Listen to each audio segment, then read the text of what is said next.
بسم اللہ الرحمن الرحیم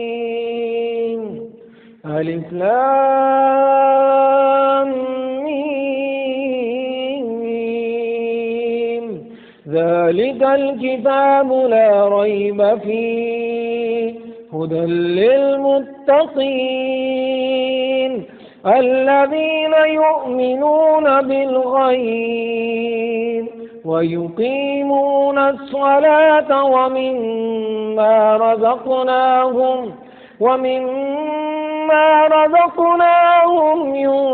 ينفقون والذين يؤمنون بما أنزل إليك وما أنزل من قبلك وبالآخرة هم يوقنون أولئك على هدى من ربهم وأولئك هم المفلحون۔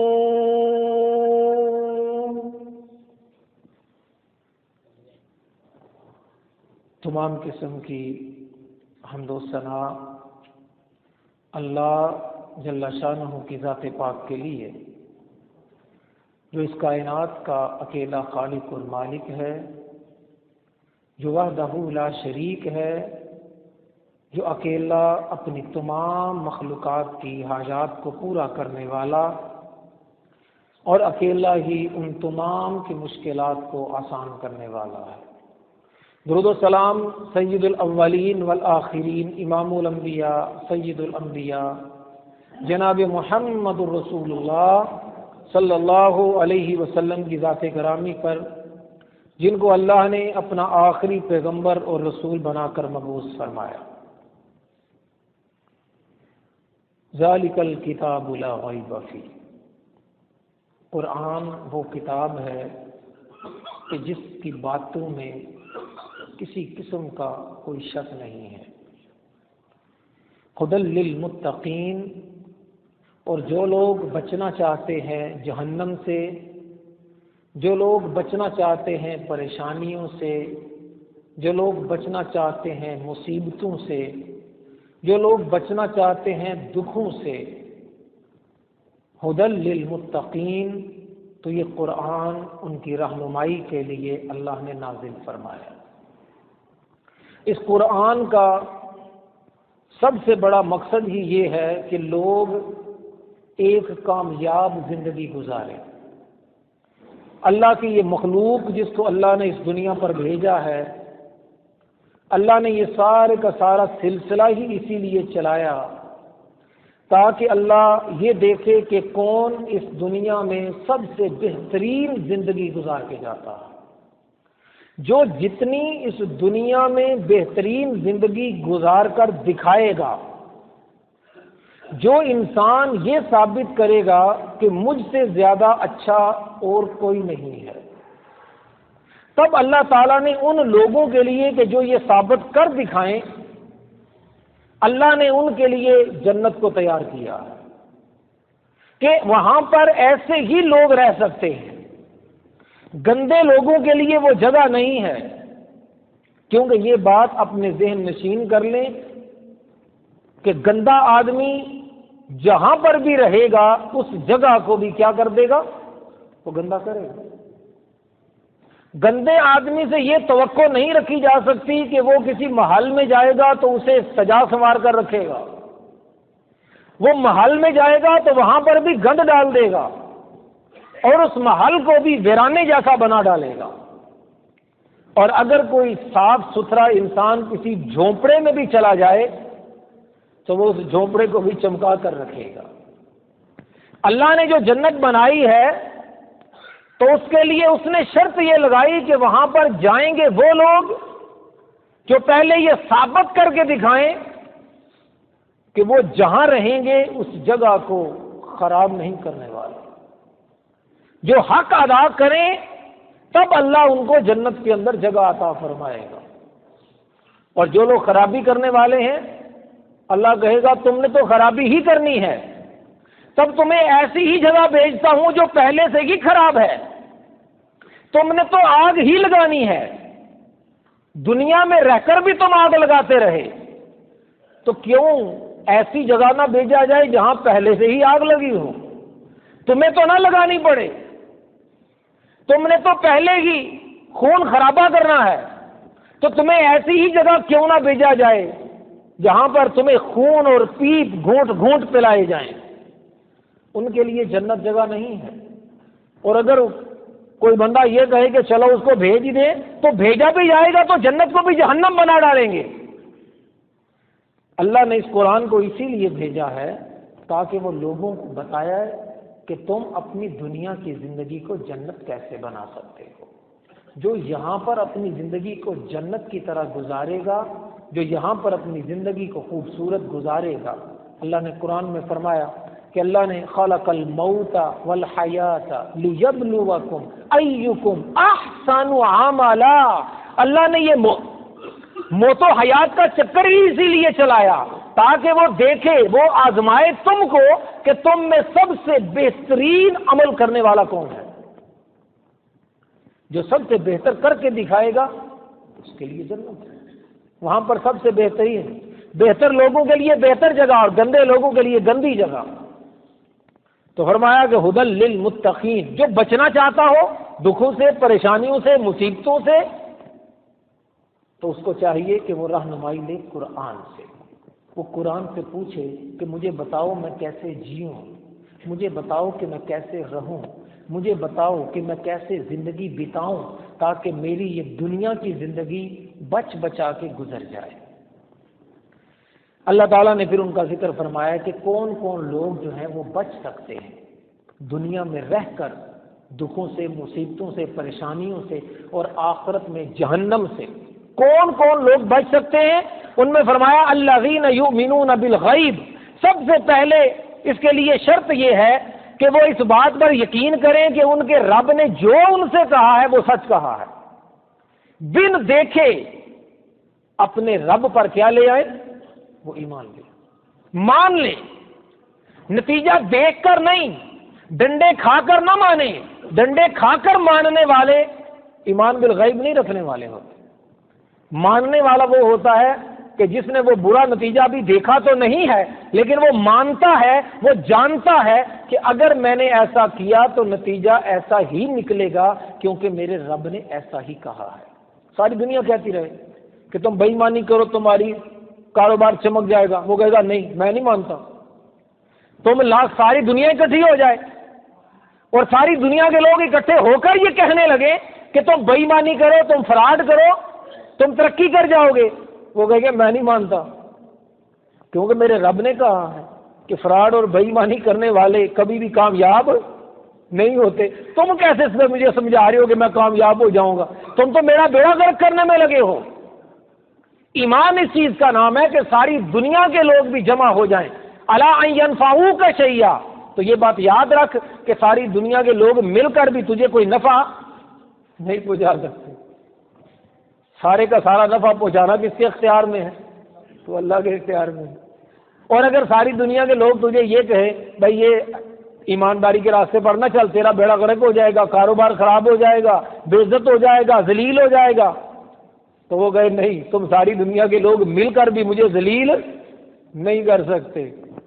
الا ان یضروک شیئا، فرمایا سارے کی دنیا لوگ اگر جمع ہو جائیں اور تجھے نقصان پہنچانا چاہیں تو سارے دنیا کے لوگ مل کر بھی تجھے نقصان نہیں پہنچا سکتے. الا ما قد کتبہ اللہ لک، نقصان وہی پہنچے گا جو کس نے لکھا ہے؟ جو اللہ نے لکھا. ایمان ہو یؤمنون بالغیب. سب سے پہلی شرط یہ ہے کہ جو رب نے کہہ دیا ہے اس بات پر بندے کا ایمان پختہ ہو جائے. اور یہ بات میں نے کئی جملے اس بات پر لگائے ہیں. یہ سب سے ضروری اور بنیادی چیز ہے. جب تک انسان کا ایمان رب پر مضبوط نہ ہو تو قدم نہیں اٹھ سکتے.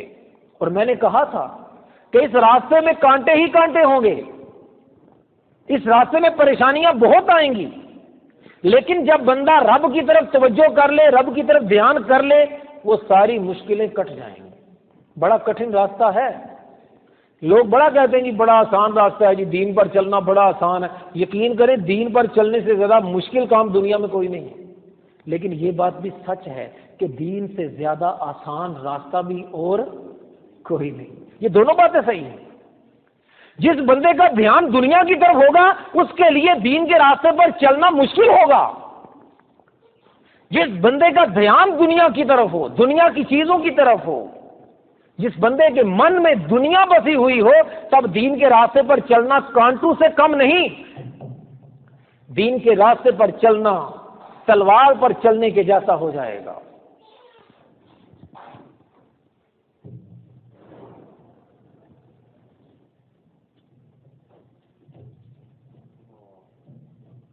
ٹھیک چھوڑ.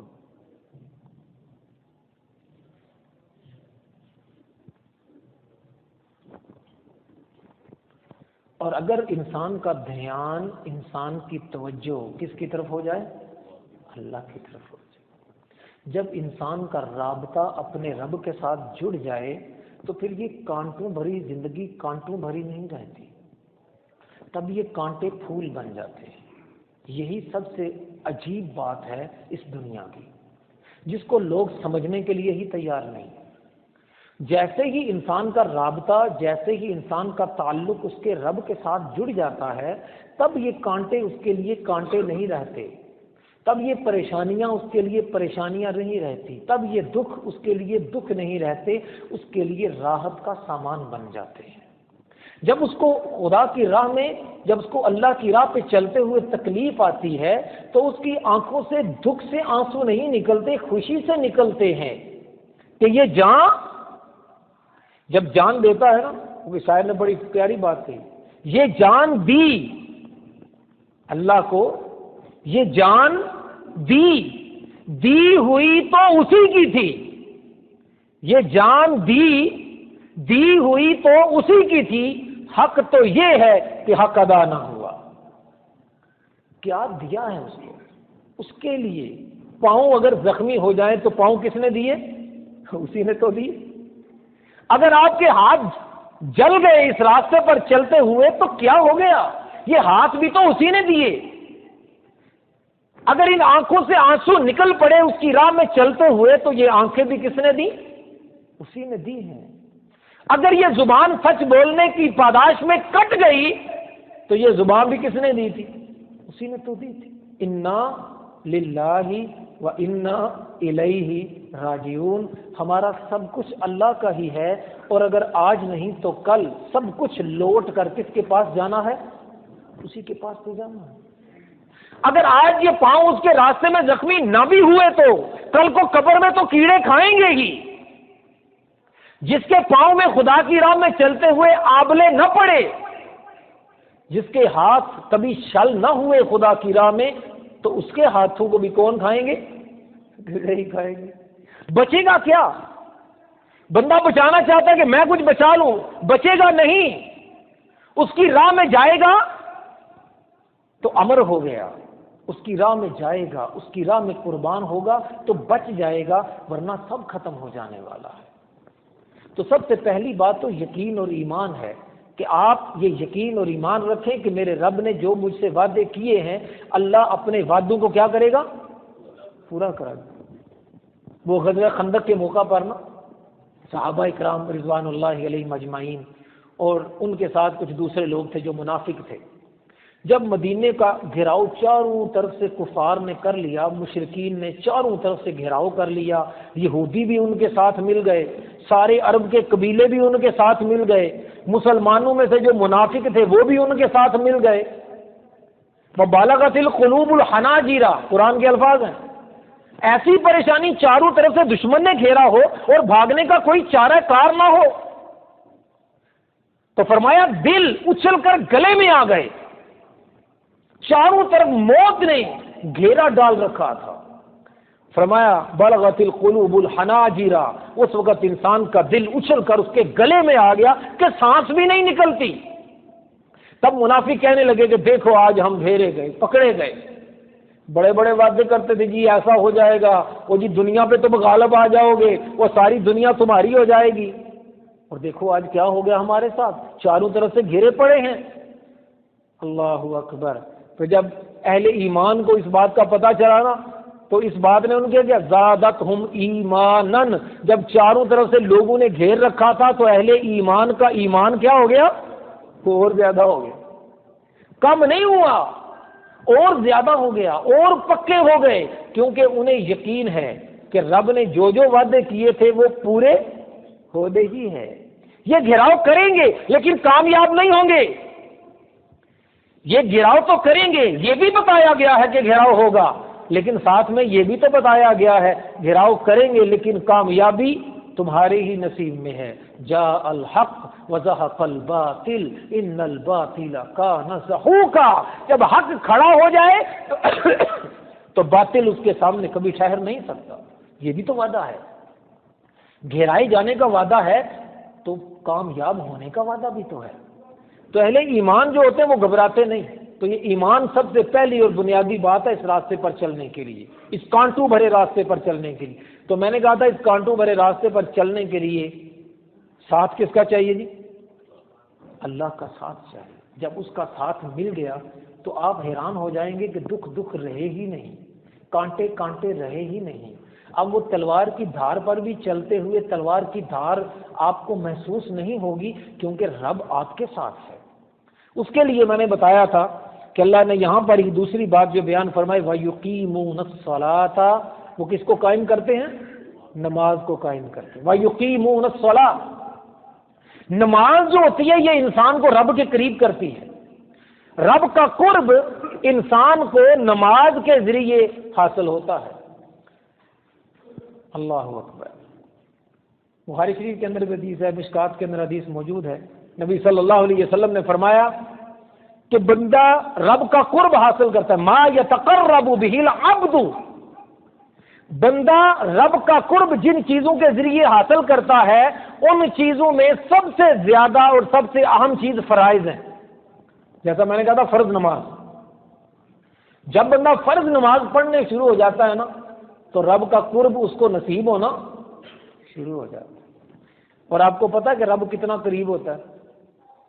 جب بندہ نماز پڑھ رہا ہوتا ہے نا تو انسان کے رب کتنا قریب ہوتا ہے. حدیث پاک کے اندر آتا ہے کہ فرمایا کہ لا یبصقن احدکم امامہ وہو فی الصلاۃ، کہ جب بندہ نماز پڑھ رہا ہو نا تو اپنے سامنے نہ تھوکے. فإن اللہ امامہ، جب بندہ نماز پڑھ رہا ہوتا ہے فرمایا اپنے سامنے نہ تھوکے. پوچھا کیوں نہ تھوکے؟ فرمایا اس لیے کہ اللہ اس وقت اس کے سامنے ہوتا ہے. نماز میں جب انسان کھڑا ہوتا ہے تو رب اس کے، اور پھر اس سے بھی زیادہ قرب تب انسان کو نصیب ہوتا ہے جب انسان نماز میں کس حالت میں ہوتا ہے؟ سجدے کی حالت میں ہوتا ہے. فرمایا سجدے کی حالت میں جب بندہ ہوتا ہے تو رب انسان کے سب سے زیادہ قریب ہوتا ہے. یہاں پر قرب کا مطلب پوری توجہ رب کی اپنے بندے پر ہوتی ہے کہ میرا بندہ میرے سامنے اپنا سر جھکائے ہوئے ہے. دل تو جھکا ہی ہوا تھا، سر بھی جھک گیا. اس سے زیادہ دنیا میں عاجزی اور کوئی نہیں ہوتی کہ انسان کسی کے سامنے اپنے سر کو کیا کر دے، کسی کے سامنے سجدہ ریز ہو جائے. اس سے زیادہ اگلا مرحلہ اور کوئی نہیں. کوئی بندہ کھڑا ہو جاتا ہے احترام میں، کوئی بندہ احترام میں رکوع کر لیتا ہے، اور جب احترام کی عزت کی انتہا ہوتی ہے، جب ذلت کی اپنی ذات کی انتہا ہوتی ہے تو بندہ کس میں چلا جاتا ہے؟ پھر سجدے میں چلا جاتا ہے. اسی لیے فرمایا کہ اللہ کی ذات کے سوا کسی دوسرے کو سجدہ کرنا جائز نہیں ہے. لا تسجدوا للشمس ولا للقمر واسجدوا للہ الذی خلقہن. اے لوگوں سورج اور چاند کو سجدے نہ کرو، بڑے ہوں گے، سورج بڑا ہوگا، چاند بڑا ہوگا، سورج روشنی دیتا ہوگا، چاند چمکتا ہوگا تمہارے لیے، لیکن وہ سجدے کے لائق نہیں ہے. سجدے کے لائق وہ ذات ہے جس نے سورج اور چاند کو تمہارے لیے پیدا فرمایا ہے. اس کے سوا کسی کو سجدہ نہ کرو. جب بندہ سجدے میں ہوتا ہے سب سے زیادہ قرب انسان کو رب کا نصیب ہوتا ہے. فرمایا کہ بندہ سب سے پہلے فرائض پورے کرتا ہے نا تو رب کا قرب اس کو نصیب ہونا شروع ہو جاتا ہے، رب کی محبت اس کو حاصل ہونا شروع ہوتی ہے. فرمایا ثم بالنوافل، اب فرض تو وہ پڑھتا ہی پڑھتا ہے، فرض کے ساتھ ساتھ اگر وہ کیا پڑھنے لگے، نوافل بھی پڑھنے لگے، سنتیں بھی پڑھنے لگے، پورے دھیان سے پوری توجہ سے اضافی طور پر نماز پڑھنا شروع ہو جائے، فرمایا کہ رب کا قرب اور نصیب ہونا شروع ہو جاتا ہے. اگر رات کو بندہ اٹھ کے تہجد کی نماز بھی پڑھنا شروع ہو جائے تو رب کا قرب کیا ہو جاتا ہے؟ پھر اور زیادہ اس کو نصیب ہو جاتا ہے۔ فرمایا یہ قرب حدیث کے اندر آتے ہیں، فرمایا کہ جب انسان اپنے رب کا قرب نماز کے ذریعے حاصل کرنا شروع کرتا ہے، رب کے قریب ہونے لگتا ہے اپنی نماز کے ذریعے، تو پھر پتہ کیا ہوتا ہے؟ فَجَعَلْتُهُ عَيْنَهُ، میں اس کی آنکھیں بن جاتا ہوں، میں اس کے ہاتھ بن جاتا ہوں، میں اس کے پاؤں بن جاتا ہوں جس سے وہ چلتا ہے، میں اس کے ہاتھ بن جاتا ہوں جس سے وہ پکڑتا ہے، میں اس کی زبان بن جاتا ہوں جس سے وہ کیا کرتا ہے؟ بولتا ہے۔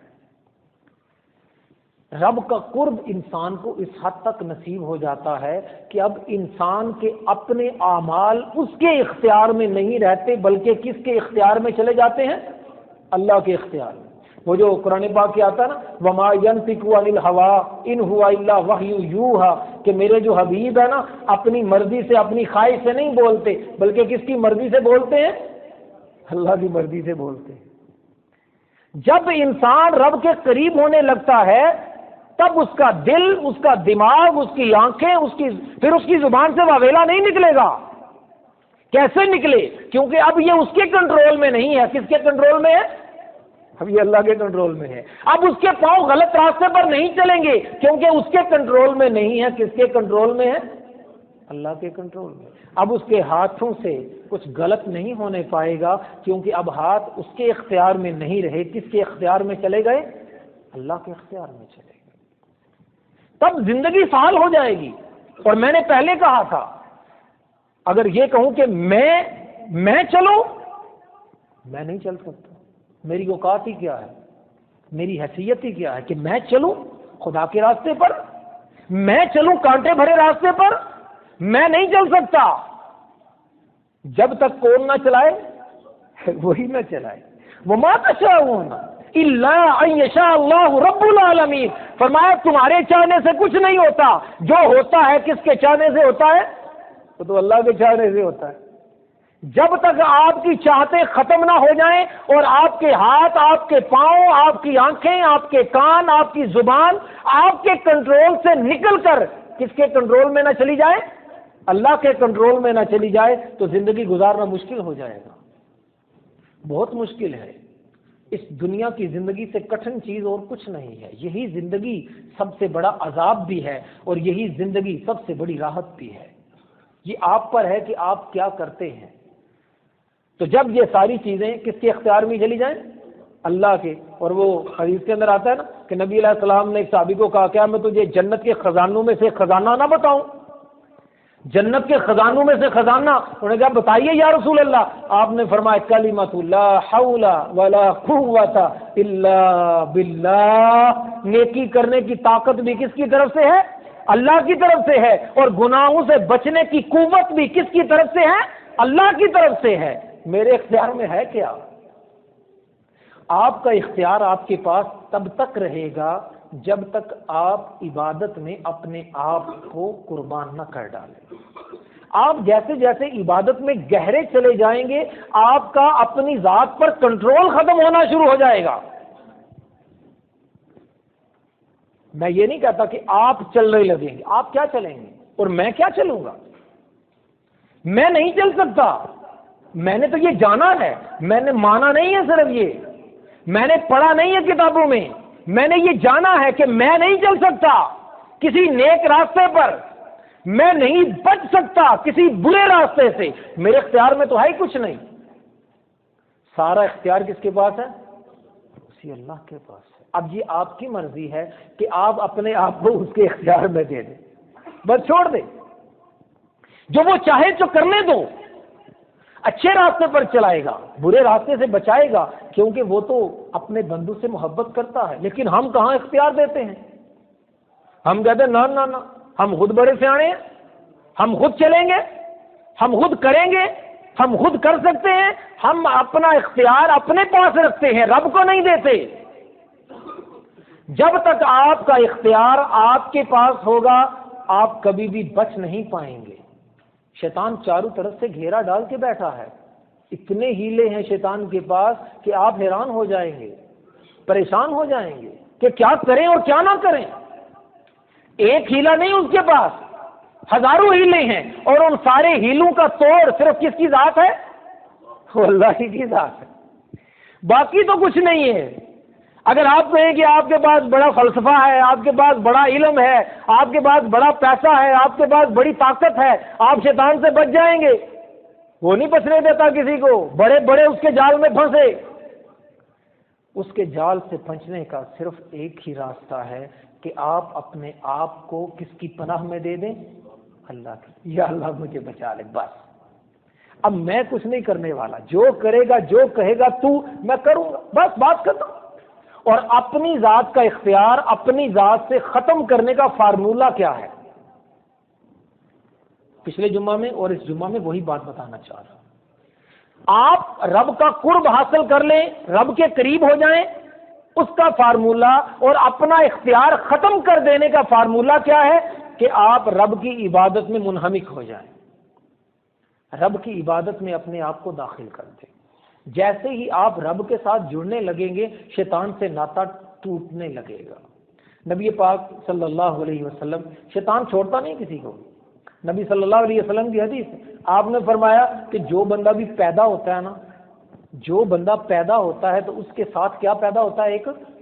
ایک شیطان اس کے ساتھ پیدا ہو جاتا ہے. یہ کوئی ایک شیطان نہیں، یہاں پر آپ سمجھ لیں کہ ایک شیطان ہوگا. بندہ پیدا ہوتا ہے، فرمایا اس کے ساتھ شیطان بھی ایک اس کا پیدا ہو جاتا ہے، جو اس کو برائی کے راستے پر چلاتا ہے، اس کو گمراہی کے راستے پر چلانے کی کوشش کرتا ہے اور رب سے دور کرنے کی کوشش کرتا ہے. حضرت عائشہ صدیقہ طاہرہ مطہرہ رضی اللہ تعالی عنہا کہنے لگی یا رسول اللہ صلی اللہ علیہ وسلم، آپ کے ساتھ بھی پیدا ہوا تھا؟ آپ نے فرمایا ہاں عائشہ، میرے ساتھ بھی شیطان پیدا ہوا تھا، لیکن اللہ تعالیٰ نے مجھے طاقت دی، وہ مسلمان ہو گیا ہے. اب وہ مجھے سوائے بھلائی کی دعوت کی اور کوئی دعوت نہیں دیتا، اب مجھے خیر کی دعوت دیتا ہے. اب وہ شیطان شر کی دعوت نہیں دیتا، بدل گیا. اور آپ تو نہیں بدل سکتے کسی کو بھی، بدلے گا کون؟ اللہ. آپ یہ مت سمجھیے کہ نبی علیہ السلام نے اس شیطان کو مسلمان کر لیا. نبی صلی اللہ علیہ وسلم نے نہیں کیا، بلکہ کس نے کیا؟ اللہ نے کیا، کیونکہ حضور نے اپنا اختیار سارا کس کو دیا تھا؟ اللہ کو دیا. اور یہ بات میں اپنی طرف سے نہیں کہہ رہا، اللہ نے قرآن میں فرمایا انک لا تہدی من احببت ولکن اللہ یہدی من یشاء. اے پیارے حبیب، اگر آپ کسی کو ہدایت دینا چاہیں تو آپ ہدایت نہیں دے سکتے. ہدایت کون دیتا ہے؟ اللہ دیتا ہے. آپ نے تو بس چھوٹا سا کام کرنا ہے، آپ نے تو بس اپنے اختیار کو ختم کرنا ہے، خود کو نیست، اپنی ذات کو ختم کرنا ہے، اپنی انا کو ختم کرنا ہے، اپنی سوچ اور فکر کو ختم کرنا ہے. اور اس کے ختم کرنے کا طریقہ یہی ہے کہ آپ اپنے آپ کو نماز میں منہمک کر لیں. آپ اپنے رب کے ساتھ جڑ سکتے ہیں تو اس کا سب سے پہلا اور سب سے بنیادی ذریعہ کیا ہے کہ آپ کیا کرنے لگیں؟ آپ نماز پڑھنے لگیں. آپ جیسے ہی نماز پڑھنے لگیں گے اور نماز میں پھر آگے سے آگے درجہ بدرجہ جانے لگیں گے، آپ حیران ہونے لگیں گے کہ آپ برائی کی طرف جانا چاہیں گے. یہ بات سمجھ لیں ذرا. اگر آپ کا رابطہ رب سے ہو گیا نا، نماز کے ذریعے ہو گیا، اگرچہ سب کا ہوتا نہیں، کیونکہ ہمارے یہاں میں نے پہلے بھی بتایا تھا، ہمارے یہاں بعض نمازیں بھی مطلبی ہوتی ہیں. کوئی نماز اس لیے پڑھنے آ جاتا ہے کہ چلو یار دکان نوی نوی ڈالی ہے، ذرا 4 دن نمازیں پڑھے گی تو دکان چل جائے گی. ذرا مطلبی نمازیں، مطلبی نہیں. نماز پڑھنی ہے تو کس کے لیے؟ قل ان صلاتی و نسکی و محیای و مماتی للہ رب العالمین. جب نماز صرف کس کے لیے ہو جائے؟ اللہ کے لیے ہو جائے، کسی اور کے لیے نہیں. کوئی مطلب نہیں کہ میں نماز پڑھوں گا تو بیماری دور ہو جائے گی، میں نماز 4 دن پڑھوں گا، میں نفل پڑھوں گا تو مجھے نوکری مل جائے گی. فرمایا نوکری تو مل جائے گی، رب کا قرب نہیں ملے گا. ہو سکتا مل جائے، نماز پڑھو رب دے دے نوکری. نماز پڑھو تمہاری دکان بھی چمک جائے، ہو سکتا ہے چمک جائے نماز تمہاری دکان، لیکن رب کا قرب نہیں ملے گا. وہ امام بخاری رحمۃ اللہ علیہ نے صحیح بخاری شریف کی سب سے جو پہلی حدیث ہے نا، وہ اسی بات فرمایا انما الاعمال بالنیات. اعمال کا دار و مدار کس پر ہوتا ہے؟ نیت پر ہوتا ہے. وانما لکل امرئ ما نوی. اور ہر آدمی کو وہی ملتا ہے جس کی وہ نیت کرتا ہے، جس کا اس نے ارادہ کیا۔ نماز سے ارادہ اگر رب کا قرب ہو تو قرب ملے گا، اگر دنیا ہو تو دنیا ملے گی۔ مل جائے تو ٹھیک، نہ یہ کوئی ضروری نہیں کہ مل بھی جائے دنیا، یہ کوئی گارنٹی نہیں ہے کہ آپ دنیا کے لیے نماز پڑھیں تو دنیا مل جائے۔ مل جائے تو ٹھیک ہے، نہ ملے تو نہ صحیح، لیکن رب کے قرب کے لیے پڑھیں گے تو رب کا قرب کیا ہوگا؟ وہ ملے ہی ملے، کیونکہ اس کا مقصد ہی یہ ہے کہ رب کا قرب مل جائے۔ فرمایا من ہاجر لینکح امرأۃ فہجرتہ الی ما ہاجر الیہ، فرمایا اگر کسی بندے نے ہجرت اس لیے کی نا کہ اس شہر میں جائے گا تو وہاں پر نکاح کر لے گا، وہاں پر اس کا نکاح ہو جائے گا، کسی عورت سے نکاح کر لے گا، فرمایا اس کا نکاح تو ہو جائے گا، اللہ اس کی ہجرت کو قبول نہیں فرمائے گا۔ نکاح تو ہو جائے گا، ہجرت قبول نہیں ہوگی۔ تو میں بات کر رہا تھا جو نماز پڑھے کس کے لیے؟ جو نماز پڑھے اللہ کے لیے، تو پھر رب کا قرب کیا ہوگا؟ پھر رب کا قرب حاصل ہو جائے گا۔ اور اس سے بڑی دنیا میں اور کوئی چیز نہیں ہے کہ آپ کو رب کا قرب نصیب ہو جائے، آپ کو رب کا ساتھ نصیب ہو جائے، اور جس کو رب مل گیا تو باقی ساری کی ساری دنیا ہے کس کی؟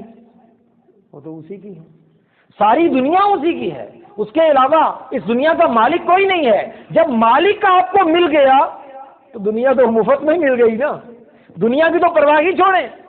لوگ دنیا کے پیچھے بھاگتے ہیں، میرا کہنا یہ ہے کہ دنیا کے پیچھے مت بھاگے، دنیا والے کے پیچھے بھاگیں، چیزوں کے پیچھے مت بھاگیں، چیزوں کے مالک کے پیچھے بھاگیں۔ جب آپ اس کو پالیں گے تو اس کے سوا پھر دنیا میں کچھ پانے کو رہ نہیں جائے گا، آپ بھول ہی جائیں گے، آپ بھول ہی جائیں گے دنیا کو۔ اگر وہ مل گیا، جس دن وہ مل گیا ساری سوچ بدل جائے گی۔ اور میں بتا رہا تھا آپ کو کہ بندہ خود نہیں بچ سکتا جب تک کون نہ بچائے؟ اللہ نہ بچائے۔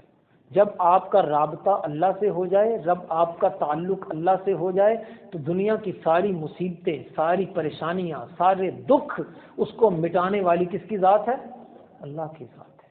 ہمارا فلسفہ، ہماری سوچ، ہماری فکر ہی الٹ ہو گئی۔ ہم سمجھتے ہیں ہم دنیا کمائیں گے تو ہماری پریشانیاں، ہمارے دکھ، ہماری مصیبتیں ختم ہو جائیں گی۔ میرا ماننا اس کے الٹ ہے کہ جس نے رب کو پا لیا اس کے سارے دکھ کیا ہو گئے؟ ختم ہو گئے۔ دنیا مل جائے تو ٹھیک، بری تو نہیں، میں یہ نہیں کہتا کہ دنیا کچھ بری ہے، اللہ نے بنائی ہے، ہمارے لیے بنائی، کسی اور کے لیے تو نہیں بنائی۔ ہم ہی نے کھانا ہے، ہم ہی نے پینا ہے، ہم ہی نے رہنا ہے، یہ کچھ بری نہیں ہے۔ لیکن اگر رب کو چھوڑ دیں گے تو اس سے زیادہ آپ کو تکلیف دینے والی چیز دنیا میں اور کوئی نہیں ہوگی اس دنیا سے۔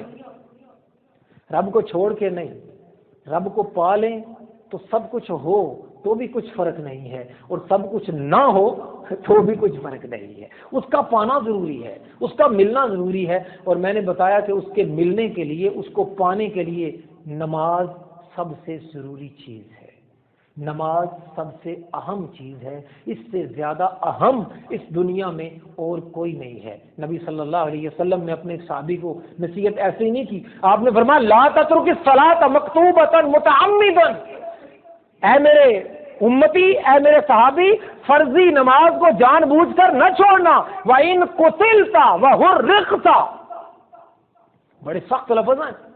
فرمایا تجھے قتل کر دیا جائے چاہے تجھ کو جلا دیا جائے، قتل کر دیا جائے چاہے تجھے جلا دیا جائے، فرض نماز کو تم نے چھوڑنا نہیں۔ اس کا مطلب یہ ہوا نا کہ فرض نماز کا چھوڑنا قتل ہونے سے بھی زیادہ تکلیف دہ ہے، فرض نماز کا چھوڑنا انسان کے لیے جل جانے سے بھی زیادہ تکلیف دہ ہے۔ اس سے زیادہ تکلیف ہوگی انسان کو اگر بندہ نماز سے دور ہو جائے تو۔ یہ نماز سب سے اہم ہے، تو جو بندہ نماز میں جتنا گہرا جا سکتا ہو، نماز میں جتنی توجہ کر سکتا ہو، جتنا دھیان اپنی نماز میں لگا سکتا ہو، جتنی فکر نماز کی کر سکتا ہو وہ کرے۔ اگر وہ چاہتا ہے کہ اس کا اختیار اس کے پاس ہونے کی بجائے کس کے پاس چلا جائے؟ اللہ کے پاس چلا جائے، اور اس کی اس زندگی سے سارے کے سارے دکھ ختم ہو جائیں، تو نماز کے ساتھ اپنا رشتہ جوڑ لے۔ اللہ سے دعا ہے اللہ تعالیٰ ہماری کمیوں کوتاہیوں کو معاف فرمائے، اللہ تعالیٰ ہم سب کو نمازی بنائے۔ السلام علیکم ورحمۃ اللہ وبرکاتہ۔